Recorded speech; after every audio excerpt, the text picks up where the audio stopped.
You know that feeling when something just doesn't sit right? When your gut is telling you one thing, but your heart desperately wants to believe another? That internal war between instinct and hope, between suspicion and trust. Most of us have been there at some point, and most of us know deep down that our instincts are usually right. We just don't want them to be. This is a true story from Reddit about a man whose suspicions led him to make one simple decision that exposed everything. It's about the small lies that reveal bigger truths, about the moment when you stop ignoring the red flags and finally see what's been right in front of you all along. It didn't start with a dramatic revelation or a smoking gun, nothing you could point to and say, "That's wrong." Just enough of a shift to make you wonder if you're being paranoid or if something really has changed. Then there was the phone situation. She'd always been pretty casual about her phone. Left it lying around. Didn't freak out if you picked it up to check the time or look something up. It was just a phone. A tool. Not something that needed guarding. But that changed too. Suddenly the phone was always face down, always close to her. If he walked into a room while she was texting, she'd angle the screen away or quickly lock it. Not in an obvious guilty way, just a subtle shift. A new protectiveness that hadn't been there before. When he'd asked to use her phone for something, there'd be a micro hesitation. Just a split second of, why? Before she'd hand it over. And somehow, she always needed it back quickly. Always had a reason why he couldn't keep it for more than a minute. Again, nothing you could call out. Nothing concrete. Just a feeling. A sense that something had shifted in ways he couldn't quite define, but definitely couldn't ignore. Her work schedule started getting weird. More late nights, more overtime, more shifts that ran longer than expected. She'd text him, "Have to stay late tonight, inventory," or "They're short-staffed, need to cover someone's shift," or "Manager needs me to close." All perfectly reasonable explanations. All the kind of thing that happens in retail or service industry jobs. Nothing suspicious on its face, except it was happening more and more often. And when she came home from these extra shifts, she didn't seem tired. Didn't complain about being on her feet all day. Didn't have the worn-out energy you'd expect from someone who just worked 12 hours instead of 8. She seemed fine, normal, sometimes even upbeat. And her work schedule, which he'd used to have a pretty good handle on, became impossible to track. He'd think she had Thursday off, but she'd say she picked up a shift. He'd expect her home at 6, but she wouldn't show up until 10. Always with an explanation. Always reasonable. But the patterns he'd known for months or years were dissolving into chaos. He tried to push it down.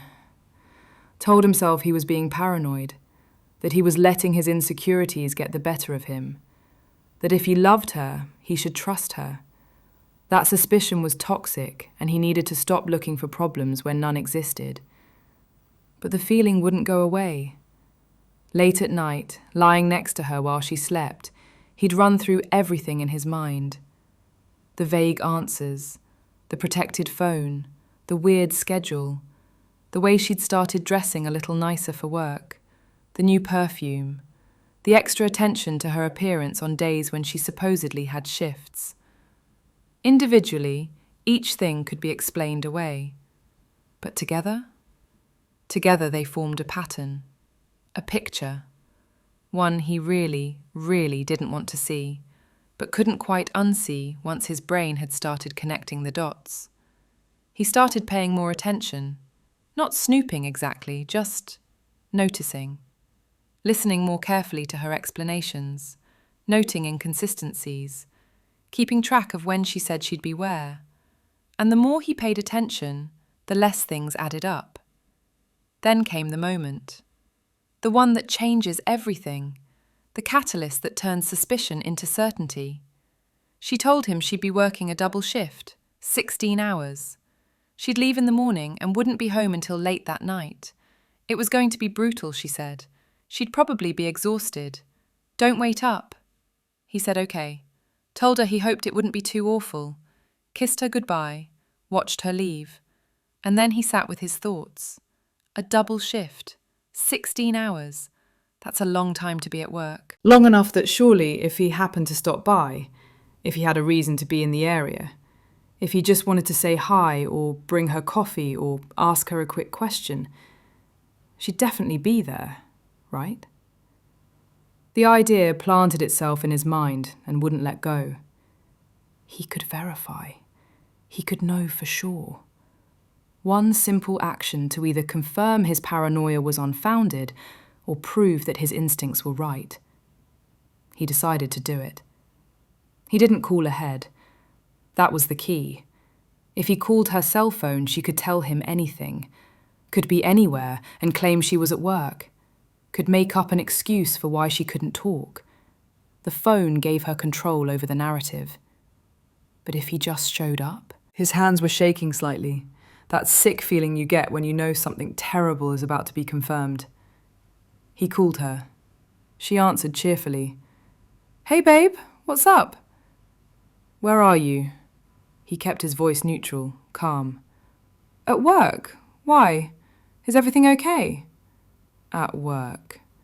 She said she was at work, standing in the parking lot of her workplace, looking at the building where she definitely was not. He heard her lie directly to his face. Or ear, technically. "I'm at your work right now," he said. "Wanted to bring you coffee, surprise you during your double. But they said you're not here. Said you're not on the schedule today." Silence. That specific quality of silence that is louder than any words. The silence of someone's story collapsing. The silence of being caught. She started, then stopped. "Where are you actually?" he asked again. More silence. Then, "I'm in my unit. Don't disturb me." Her unit? What did that even mean? The panic in her voice was obvious now. The smooth lie had crumbled, and she was scrambling, throwing out whatever excuse came to mind. "If you were at work," he said, his voice harder now, "we'd be having this conversation face to face." And he hung up. She knew it was over. How could she not? The lie had been exposed in the most undeniable way possible. There was no talking her way out of it, no explaining it away. He'd called her from her workplace while she was somewhere else entirely, proving beyond any doubt that everything she'd told him was bullshit. She called back immediately. He didn't answer. She texted. He didn't respond. Let her panic. Let her scramble. Let her feel, even for a moment, the anxiety and betrayal she'd been inflicting on him for God knows how long. When he finally did answer, hours later, she tried to explain, tried to justify, tried to minimize. It wasn't what he thought. She could explain. It was complicated. He didn't understand the whole situation. But he'd heard enough. The details didn't really matter at that point, did they? Whether she'd been with someone else that day or just lying about work for other reasons, the foundation was broken. The trust was gone. You can't build a relationship on someone who lies about where they are, who creates elaborate stories about double shifts while actually being somewhere else entirely. She'd been living a double life, and he'd caught her in the simplest possible way. Not through elaborate detective work, not through hacking her phone or following her around, just by showing up somewhere she'd claimed to be and discovering she wasn't there. One lie. One exposed lie. And suddenly, all the other small inconsistencies made sense. All the vague answers and protected phone and weird schedule change. And he learnt something important. Trust your gut. When something feels off, it probably is. When the small inconsistencies start adding up, they're adding up to something. When you find yourself making excuses for your partner's behavior, explaining away things that shouldn't need explaining, you're probably lying to yourself more than they're lying to you. The double shift lie was just the tip of the iceberg, the one visible piece of a much larger deception. But it was enough. One verifiable lie, one moment where he chose to trust his instincts over her words, and the whole house of cards collapsed. He could have kept believing her, could have called, heard her say she was at work and never verified. to risk destroying the relationship for the sake of knowing the truth. Because once you verify, once you catch them in that lie, there's no going back. You can't unknow it. You can't return to the comfortable ignorance. But that's the price of self-respect. That's what it costs to refuse to be a fool. You have to be willing to lose the relationship to save yourself. You have to value truth over comfort. You have to trust yourself enough to act on your instincts, even when it's terrifying. He walked into her workplace expecting to be wrong, hoping to be wrong, planning to apologize for his paranoia and promise to work on his trust issues. He was ready to be the bad guy in the story, the suspicious boyfriend who doubted his loyal girlfriend for no reason. Instead, he became the protagonist in a different story, the one where he trusted himself, where he verified instead of just wondering, where he chose clarity over uncertainty, even though clarity brought pain. If you were at work, he told her on the phone, we'd be having this conversation face to face. And in those words was everything. The refusal to accept obvious lies, the simple logic that cut through all her excuses, the clear-eyed recognition that what she was saying didn't match reality, and reality mattered more than the story she wanted him to believe. He drove away from that workplace, knowing the relationship was over, but also knowing he'd done the right thing, the hard thing, the thing that hurt but needed to happen. And somewhere, probably at that moment, she realized she'd been caught, that her elaborate deception had been undone by the simplest possible test, that all it took was someone showing up when they weren't expected to, asking questions she couldn't answer, verifying claims that turned out to be false. The double shift lie. It sounds so small, so mundane. Just one instance of being somewhere other than where she claimed. But it was everything. It was the proof, the undeniable evidence that trust had been violated and couldn't be restored. And sometimes that's all you need. One clear, verifiable moment where the mask slips and you see what's actually been happening behind the lies. One trip to a workplace where she wasn't working. One phone call where the excuse didn't match reality. That's all it takes to know. And once you know, everything else follows.